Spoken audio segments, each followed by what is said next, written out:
God really doesn't care who he uses. Okay? He flat out does not care who he uses. I think one of the most interesting things when you study the history of our church is to think of how many great and powerful saints you know without knowing anything about their parents or their teachers. Because they're the people who made them saints. They're the people who gave them the faith. And you don't have to be a saint to bring another person to holiness. You know? It's just God doesn't care who he uses, flat out. When a cure occurs, a cure is between God, the individual, and faith. And the person who extends their hands is simply an instrument. It's almost, suppose I was, just pretending to be a priest. I'm actually an atheist.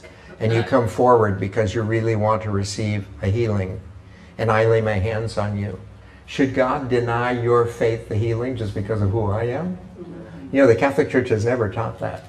The Catholic Church teaches that when you and I celebrate sacraments, they're sacraments even if the priest, has got all kinds of problems. If the priest wants to go to hell, that's his problem, okay? You and I want to go to communion, okay? So that's what we get. And in our church, we have never taught that the power of God is defected by the person through whom he works. Never. And so it's something you and I want to make very, very clearly.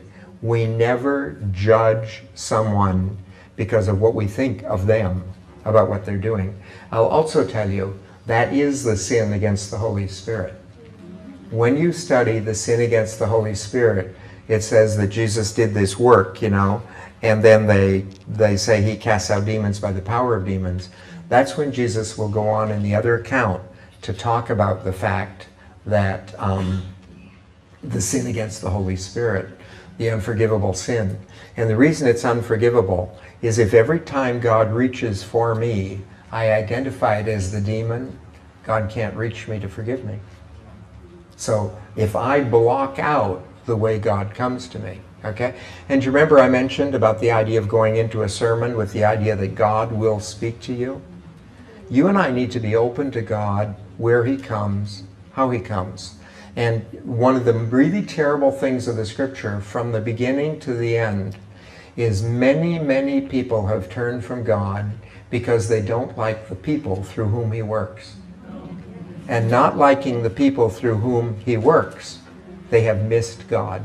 Sometimes that's happened because of nationality, with the Samaritans of things. Sometimes it's happened because of race. Sometimes it's because of social structure. In Jesus' case, it had a lot to do with education. The Pharisees didn't like the idea Jesus hadn't been educated by the Pharisees. So to be very, very careful that you and I do not isolate ourselves from Jesus because of the type of people through whom he works. The Spirit, for the fresh